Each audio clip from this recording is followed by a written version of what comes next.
बिस्मिल्लाहिर्रहमानिर्रहीम। अस्सलाम वालेकुम ऑल व्यूअर्स। उम्मीद है आप लोग खैरियत से होंगे। आज मैं एक और इम्पोर्टेंट व्लॉग करने जा रहा हूँ। वो है पाकिस्तान के मौजूदा हालात और पाकिस्तान से कई मल्टीनेशनल कंपनीज शिफ्ट हो रही हैं। पाकिस्तानियों की एक बड़ी तादाद मुल्क छोड़कर जा रही है और जो पाकिस्तानी दूसरे ममालिक में जा रहे हैं वहाँ उनको क्या मुश्किलात दरपेश हो रही हैं, इस हवाले से मैं एक तफसीली आप लोगों के साथ गुफ्तगू करने जा रहा हूँ। मेरे चैनल को सब्सक्राइब कर लें। यूट्यूब पे उमर हैदर ऑफिशियल और फेसबुक पे आप लोग उमर हैदर फॉलो कर लें।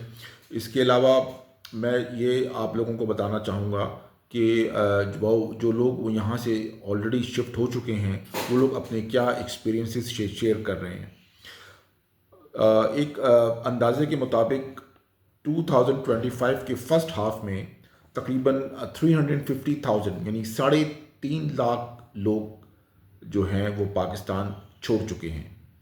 उनमें प्रोफेशनल्स भी हैं, skilled workers, unskilled workers, labour, ये तमाम कैटेगरीज शामिल हैं।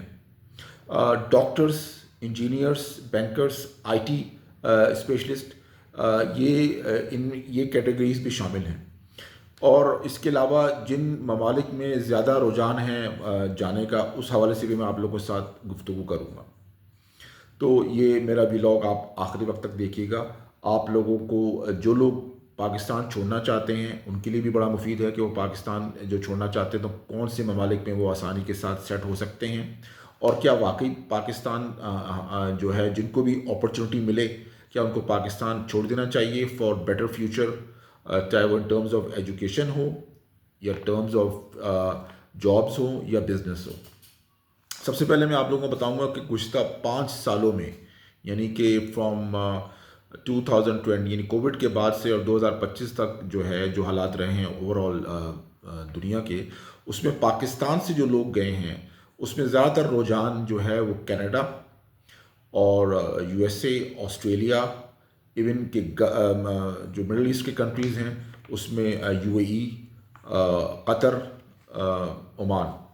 और अब जो इस वक्त जो हालात हैं 2025 में, इस वक्त जो हालात हैं वहाँ यूएई में भी अब वीज़ा पॉलिसी बड़ी स्ट्रिक्ट हो गई है। इवन के ओमान की जो है पॉलिसी, वीज़ा पॉलिसी जो है बड़ी स्ट्रिक्ट हो गई है। तो यहाँ इन कंट्रीज़ में अब रुझान बड़ा मुश्किल हो गया है कि लोग वहाँ जा रहे हैं। अब ज़्यादातर लोग जो हैं स्कैंडिनेवियन कंट्रीज़ का भी रुख कर रहे हैं। फिनलैंड जो है काफ़ी लोग गए हैं एजुकेशन के हवाले से। और इसके अलावा जर्मनी में, क्योंकि वहाँ एजुकेशन और हेल्थ फ्री है, तो मैं आप लोगों से ये भी बताना चाहूँगा कि जो वेलफेयर कंट्रीज़ हैं वहाँ भी जो है लोगों ने काफ़ी इसमें कोशिश की है कि वो किसी तरह वहाँ सेटल हो जाए। अच्छा, वेलफेयर कंट्रीज़ की लिस्ट में आप लोगों से शेयर करूँगा। वेलफेयर कंट्रीज़ दुनिया में कौन कौन से हैं जो कि जहाँ पर ज़्यादातर लोग जाना चाहते हैं, जिसमें जहाँ पर हेल्थ और एजुकेशन जो है वहाँ फ्री है, और इसके अलावा बहुत सारी और दीगर मराहत हैं सोशल सिक्योरिटी के हवाले से।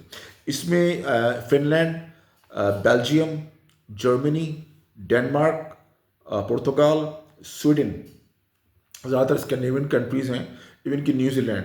तो ये वो कंट्रीज़ हैं जहाँ जो वेलफेयर कंट्रीज़ कहलाते हैं और जहाँ पर एजुकेशन, हेल्थ और बहुत सारी सोशल सिक्योरिटी की फैसिलिटीज़ दी जाती हैं, जो इमिग्रेंट्स जब वहाँ परमानेंट रेसिडेंट हो जाए या वहाँ की नेशनलिटी मिल जाए, और इवन के जाते ही भी उनको बनात मिलना शुरू हो जाती है। तो ये एक वेलफेयर कंट्रीज़ के हवाले से है। अब मैं आप लोगों से साथ ये शेयर करना चाहूँगा कि इस वक्त जो मौजूदा जो हालात हैं इस वक्त, जैसे कि यूक्रेन और रशिया की जो वॉर है, उस हवाले से यूरोप, कनाडा और यूएसए में बड़ा इम्पैक्ट पड़ा है। इसमें अनएम्प्लॉयमेंट रेट भी वहाँ का हाई हुआ है, इवन के इन्फ्लेशन जो है वहाँ इंक्रीज़ हुई है, प्रॉपर्टीज़ जो है बहुत हाई हो गई हैं, लिविंग एक्सपेंसेस जो हैं इन कंट्रीज़ में अब बहुत ज़्यादा जो है लोगों मुश्किल हो गए हैं, मतलब लिविंग एक्सपेंसेस बहुत बढ़ गए हैं। जस्ट लाइक इवन के मिडल ईस्ट के अंदर भी, यूएई के अंदर भी लिविंग एक्सपेंसेस बहुत बढ़ गए हैं। तो जो फैमिलीज़ जाती हैं उनको फ़ौरन सेटल होना इतना आसान नहीं होता। ज़्यादातर लोग कहते हैं कि पहले जो हैं वो खुद जो है चले जाते हैं, बाद में फैमिलीज़ को बुलाते हैं। तो ये भी एक अलग एक टॉपिक है, वो हम इसको बाद में डिस्कस करेंगे। सबसे पहले हम ये जानना चाहेंगे कि पाकिस्तान से कितनी मल्टी नेशनल कंपनीज शिफ्ट हो चुकी हैं और शिफ्ट हो रही हैं। इसमें PNG जो बड़ी कंपनी है मल्टी नेशनल, शेल, बहुत सारी फार्मास्यूटिकल कंपनीज़ हैं, और इसके अलावा यामाहा मोटर्स, उबर, माइक्रोसॉफ्ट, और अब सुनने में आया कि टेलीनॉर ने भी जो है यहाँ से शिफ्ट हो गई है। टेलीनॉर ने अपने सारे शेयर्स जो हैं आई थिंक PTCL को सेल आउट कर दिया, मतलब टेलीनॉर ने भी अपना ऑपरेशन ख़त्म कर दिया। तो बहुत सारी कंपनीज पाकिस्तान की यहाँ छोड़ के जा रही हैं या शिफ्ट हो रही हैं। उसकी वजह यह है कि गवर्नमेंट की जो पॉलिसीज़ हैं उस हवाले से पॉलिटिकल इंस्टेबिलिटी है, बहुत सारे कवानीन हैं, बहुत सारी इनसिक्योरिटी ऐसी है जो कि कंपनीज यहाँ से शिफ्ट होने जा रही हैं, जिनको यहाँ काम करने में बड़ी दुश्वारियाँ हो रही हैं। तो ये हमारे लिए एक अच्छा साइन नहीं है पाकिस्तान की इकॉनमी के लिए कि यहाँ इन्वेस्टमेंट जो है बिल्कुल नहीं आ रही, और यहाँ की भी रियल एस्टेट मार्केट जो है बिल्कुल डाउन है। अगर इन्वेस्टमेंट यहाँ आएगी नहीं तो इस तरह इकनॉमिकल ग्रोथ आपकी नहीं होगी। इसी हवाले से पाकिस्तान के जो प्रोफेशनल्स हैं, यानी कि इसमें डॉक्टर्स हैं, इंजीनियर्स हैं, IT के से ताल्लुक़ रखने वाले हैं, वो लोग भी चाहते हैं कि यहाँ से शिफ्ट कर जाएं, और बहुत से लोग जा भी चुके हैं। जैसा कि मैंने आपसे कहा कि 2025 के फर्स्ट हाफ में 3.5 लाख लोग ये मुल्क छोड़ चुके हैं, और अब ये साल का जब ये अख्ताम होगा तो नई स्टैटिस्टिक्स शामिल हो जाएंगी, जिसमें हमें अंदाज़ा होगा कि कितने मज़ीद लोग पाकिस्तान छोड़ के जा चुके हैं। तो उस हवाले से मैं आज आप लोगों से ये भी बताना चाहूँगा कि क्या वाकई में जिसको भी अपॉर्चुनिटी मिले वो उसको पाकिस्तान छोड़ देना चाहिए, चाहे वो फैमिलीज़ हों, चाहे वो इंडिविजुअल हों, बिजनेस पर्सन हों, या जॉब्स वाले हों, या स्टूडेंट्स हों।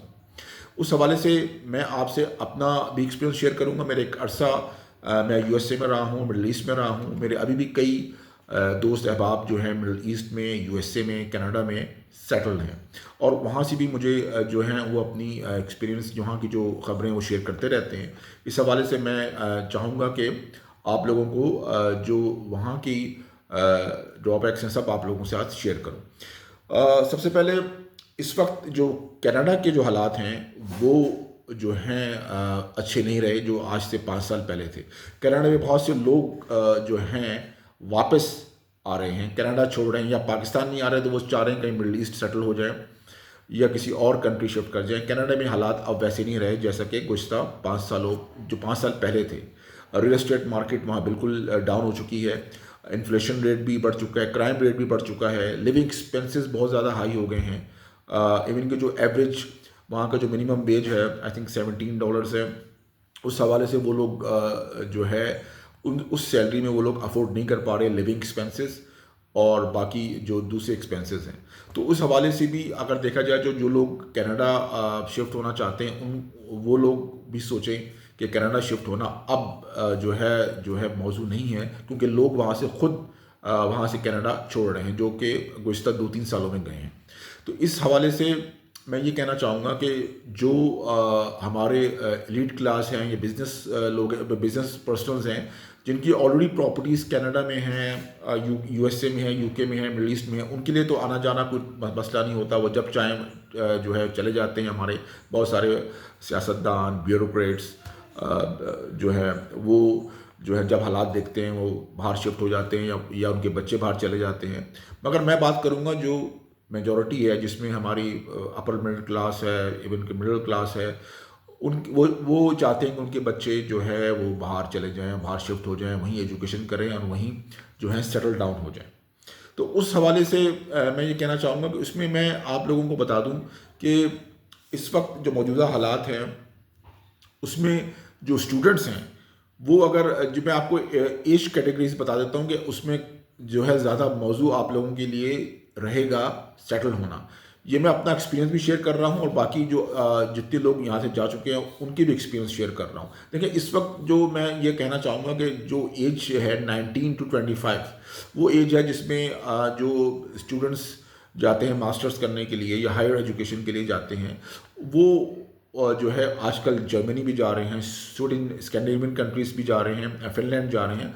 तो उस हवाले से वहाँ पर उनको ज़ाहिर बात है वहाँ एक लैंग्वेज प्रॉब्लम है, वो सेकंड लैंग्वेज कोर्स वहाँ पर करके जाते हैं। मगर इस हवाले से मैं ये बताना चाहूँगा कि अगर स्टूडेंट्स हायर एजुकेशन के लिए जा रहे हैं तो बहुत अच्छी बात है, वह हायर एजुकेशन के लिए जाएँ और अपनी एजुकेशन कंप्लीट करें, वहाँ जॉब्स मिलती है तो जॉब्स करें।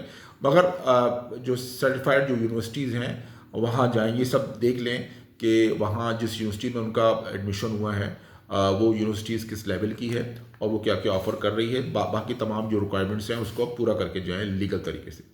इसके अलावा जो अपर एज कैटेगरीज यानी कि जो मिड एज में लोग हैं, जिनकी यहाँ प्रॉपर्टीज़ हैं, जिनके यहाँ बिजनेसेस हैं, जिनके कारोबार हैं, वो ये कहते हैं कि हम अपनी प्रॉपर्टीज़ बेच के, अपना कारोबार बेच के हम जो है बाहर सेटल हो जाते हैं। तो उनके लिए मैं ये कहूँगा कि ये करना बहुत रिस्की है, बल्कि रिस्की नहीं, आज की जो हालात है, इस वक्त दुनिया के जो हालात हैं, एक तरह से ऑफिशियली तो नहीं मगर एक रिसेशन है पूरे दुनिया के अंदर, स्पेशली जो यूक्रेन और रशिया की वॉर, इस वजह से यूरोप, कनाडा, यूएसए, तमाम जो ममालिक हैं वहाँ एक रिसेशन चल रहा है। तो इस हवाले से मैं यही कहना चाहूँगा कि जो इस कैटेगरी के लोग हैं वो बाहर अभी शिफ्ट ना करें। और क्योंकि वहाँ पर इस वक्त जो प्रॉपर्टीज़ हैं वो बहुत ज़्यादा जो हैं इस वक्त हाई हुई हैं, वहाँ के मॉर्गेज रेट बहुत हाई हैं और वहाँ लिविंग कॉस्ट ऑफ लिविंग जो है बहुत ज़्यादा हो गई है और उस हवाले से लोगों को बहुत मुश्किलात दरपेश हैं। बिजनेसेस वहाँ इतने अच्छे इस वक्त नहीं जा रही, यानी कि जो अगर नया बिज़नेस भी कोई आप सेटल करना चाहें या नया बिज़नेस वहाँ शुरू करना चाहें तो उसके लिए इस वक्त हालात मौजूद नहीं हैं, चाहे वो यूएसए हो, चाहे वो कनाडा हो, चाहे वो यूके हो, चाहे वो इनके मिडल ईस्ट हो, चाहे वो यूएई हो। इस वक्त जो जो हालात हैं वो यही हैं कि जो हायर एजुकेशन के लिए जाना चाहते हैं, कैटेगरी एज 19 to 25, वो ज़रूर जाएं, वो अपनी एजुकेशन कंप्लीट करें। उनके पास जॉब अपॉर्चुनिटीज़ भी हैं, आईटी के हवाले से भी वो जो है जॉब अपॉर्चुनिटीज़ बहुत ज़्यादा हैं, यूरोप के अंदर भी, यूएसए में भी और मिडल ईस्ट में भी। मगर जो लोग वेल सेटल्ड हैं, जिनके कारोबार हैं, वो ये रिस्क ना लें। ये क्योंकि वहाँ पर भी इस वक्त जो हालात चल रहे हैं वो मौजूद नहीं है कि वहाँ जाके सेटल इतनी आसानी के साथ लोग हो सके। अच्छा, अब मैं कुछ कंट्रीज़ के हवाले से मैं बताना चाहूँगा कि इस वक्त जो मिडल ईस्ट के हवाले से बताना चाहूँगा कि ओमान और यूएई के जो ममालिक हैं वहाँ पर स्ट्रिक्ट वीज़ा पॉलिसी के हवाले से इतना आसान अब जाना नहीं, जैसा कि पहले लोग 3-4 साल पहले आसानी के साथ चले जाते थे। और इसी तरह ओमान ने भी वीज़े जो है तकरीबन इन्होंने रिस्ट्रिक्शंस लगाई हुई हैं। कुवैत ने अभी वीज़ा पॉलिसी थोड़ी शुरू की थी दोबारा और उसमें सेलेक्टेड लोगों को अलाउ किया था आने के लिए। इसलिए इसी तरह सऊदी अरब में ने भी अभी वीज़ा पॉलिसी थोड़ी अब चेंज की है और लोग वहाँ पर काफ़ी लोग जो पहले कई दफ़ा जा चुके हैं उनको इसके बारे में ज़्यादा पता होगा कि इस वक्त सऊदी अरब के जो हालात हैं उस हवाले से भी वहाँ की जो वीज़ा पॉलिसी है उसमें उन्होंने कई चीज़ें चेंजेस किए हैं और उसमें कुछ बेनिफिट्स भी हैं जिसके हवाले से पाकिस्तानीज़ जो है वो फ़ायदा उठा सकते हैं उससे। इसके अलावा ये आप लोगों से मैं शेयर करना चाहूँगा कि इस वक्त पाकिस्तान में जो हमारे प्रोफेशनल्स, डॉक्टर्स हैं, इंजीनियर्स हैं, पैरामेडिकल स्टाफ है, वो जो हैं बड़ी तादाद में मुल्क से शिफ्ट हो गए हैं और बड़ी तादाद में शिफ्ट होना चाह रहे हैं। तो अगर ये एक अलार्मिंग है हमारे मुल्क के लिए कि ये इतने ज़्यादा अगर प्रोफेशनल्स हमारे मुल्क से निकल गए तो कुछ हालात बेहतर नहीं होंगे। मैं बताना चाहूँगा कि गवर्नमेंट पॉलिसीज़ ऐसी बनाएं कि इन लोगों को मुल्क ना छोड़ना पड़े। बेसिकली जो आम जो लोग हैं वो देखते हैं कि पाकिस्तान में पॉलिटिकल स्टेबिलिटी नहीं है, बेसिक नेसेसिटीज़ नहीं हैं, इंफ्रास्ट्रक्चर जो है बिल्कुल जो है जिसे कहते हैं कि हम कई साल पीछे हैं। ख़ुसूसन अगर हम कराची के हवाले से बात करें तो यहाँ की सड़कें, यहाँ का इंफ्रास्ट्रक्चर, लोग यकीन जाने कि लोग तंग आ गए हैं, यानी कि पानी, गैस, बिजली, सड़कें, इन्हीं इन्हीं इन्हीं से लोग जो है रोज़ बरोज़ जो है इससे नहीं निकल पा रहे कि ये चीज़ें कब बेहतर होंगी। ये बेसिक नेसेसिटीज़ हैं, ट्रांसपोर्ट सिस्टम। तो ये सब चीज़ें देख के लोग कहते हैं कि हम मुल्क से बाहर चले जाएँ, कम से कम हमें वहाँ बेसिक नेसेसिटीज़ मिलेंगी, वहाँ हमें जो है इंस्टेंट जस्टिस मिलेगा। यहाँ पर तो दुआएँ करते हैं कि लोग अल्लाह ताला कोर्ट से बचाए और अस्पतालों से बचाए, कोर्ट कचहरियों से बचाए। हेल्थ केयर यहाँ जो है बिल्कुल यहाँ पर ना होने के बराबर है, यानी कि जो जो गवर्नमेंट हॉस्पिटल्स हैं वहाँ का हाल आप देख सकते हैं। प्राइवेट हॉस्पिटल्स में जो है इतनी ज़्यादा चार्जेस हैं कि आम जो हमारा मिडिल क्लास है वो तो बिल्कुल अफोर्ड नहीं कर सकता प्राइवेट हॉस्पिटल्स को, और जो लोग जाते हैं वो फिर कर्ज़ों में डूब जाते हैं अपना इलाज कराते कराते। तो कोई हेल्थ केयर सिस्टम, कोई मेडिकल इंश्योरेंस सिस्टम गवर्नमेंट जो है लॉन्च करे। एजुकेशन को बेहतर करे कि हमारे जो स्टूडेंट्स हैं वो बाहर ना जाएं, यहीं एजुकेशन अच्छी हो जाए। अभी तक हमारा सही तालीमी निज़ाम नहीं बन सका, कोई एक प्रॉपर एजुकेशन सिस्टम नहीं बन सका। यूनिवर्सिटीज़ जो हैं वो मज़ीद यूनिवर्सिटीज़ नहीं बन रही, जो हैं कॉलेजेस मज़ीद नहीं बन रहे। तो ये तमाम चीज़ें हैं जिसकी वजह से लोग, स्टूडेंट्स, यूथ बहुत परेशान है और वो चाहते हैं कि पाकिस्तान जैसे ही उनको कोई अपॉर्चुनिटी मिले वो पाकिस्तान चले जाए, मतलब पाकिस्तान छोड़ दें।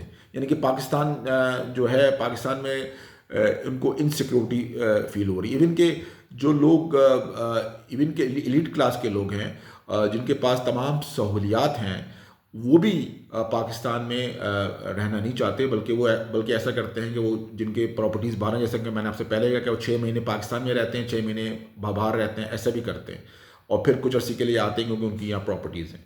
तो इस हवाले से मैंने आज का व्लॉग ये किया कि इस वक्त जो हालात हैं वो मैं फिर ये आप ये नोट कर लें कि जो जो मौजूदा हालात हैं उसमें आप लोग जो जो बिज़नेस कर रहे हैं यहाँ पाकिस्तान के अंदर, या जिनकी बहुत अच्छी जॉब्स हैं, वो अपनी अच्छी जॉब्स रिज़ाइन करके या अपने बिज़नेस वाइंड अप करके इस वक्त अब्रॉड ना ट्रैवल करें, क्योंकि इस वक्त हालात ऑलमोस्ट जो है दुनिया के ऐसे नहीं है कि आप फ़ौरन बहुत आसानी के साथ सेटल हो जाएं। जिस तरह मैंने जिक्र किया मुख्तलिफ ममालिक का, वहाँ पर भी इस वक्त लिविंग एक्सपेंसेस बहुत बढ़ गए हैं, इन्फ्लेशन बढ़ गया है।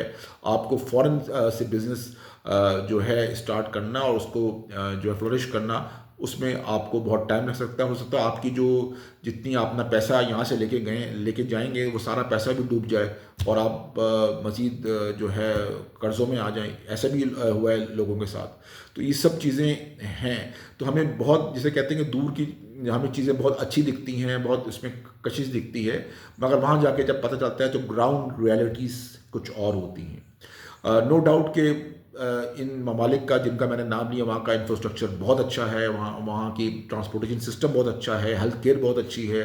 जो भी शख्स जाता है वो इन तमाम चीज़ों को सोच कर ये जहन में रख के जाता है कि हम यहाँ जाएंगे तो हमें ये फैसिलिटीज़ मिलेंगी।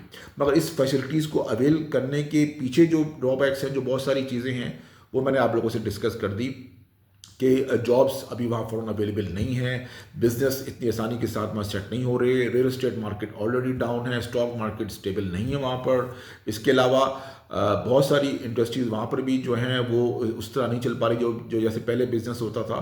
तो उस हवाले से लोगों को बहुत मुश्किलात दरपेश हो रही हैं। तो खुसूसन जो अभी गुज़िश्ता 1-2 सालों में जो हमारे पाकिस्तानीज़ वहाँ गए हैं वो बहुत ज़्यादा वहाँ परेशान हैं। इवन कनाडा में, यूके में, बल्कि यूके से भी कई लोग शिफ्ट होना चाह रहे हैं, और इवन के मिडल ईस्ट में। अब क्योंकि वो यहाँ से काफ़ी ख़र्चा करके जा चुके हैं, उनके लिए पाकिस्तान आना भी बहुत मुश्किल है और वो ये सोचते हैं कि हम किस तरह इसको हम ओवरकम करें इन मसाइल को। तो लिहाजा मैं ये चाहूँगा कि पाकिस्तान में अगर लॉ एंड ऑर्डर, पाकिस्तान में अगर करप्शन ख़त्म हो जाए और ये पॉलिटिकल स्टेबिलिटी आ जाए, तो इससे अच्छा मुल्क दुनिया में कोई नहीं रहने के लिए। मैं कहता रहा हूँ। और आखिर में मैं एक हदीस का हवाला दूंगा कि जब कुछ लोग एक जगह से दूसरी जगह जाते हैं या कोई शख्स एक जगह से दूसरी जगह जाता है तो उसकी 2 वजूहत होती हैं, या उसका रिस्क लिखा होता है या उसकी मौत लिखी होती है। 2 चीज़ें हैं। अगर आपका रिस्क किसी भी दूसरे ममालिक में जहाँ आप जाना चाहते हैं और रिस्क लिखा है तो आपको दुनिया की कोई ताकत वहाँ जाने से नहीं रोक सकती, और अगर आपका रिस्क नहीं लिखा तो दुनिया की कोई ताकत आपको वहाँ लेके जा नहीं सकती। ये हमारा इस पर ईमान है। ये दो दो चीज़ें हैं। कई लोग जाते हैं और वहाँ जाके उनका इंतकाल हो जाता है और वहीं जो है उनकी तदफीन भी हो जाती है। तो जहाँ आपका रिस्क है, अल्लाह ताला रब्बुल आलमीन है, और अल्लाह ताला रिस्क हर जगह जो है पहुँचाने वाले हैं। ये ज़रूरी नहीं कि आप पाकिस्तान में हों या किसी और मुल्क में हों।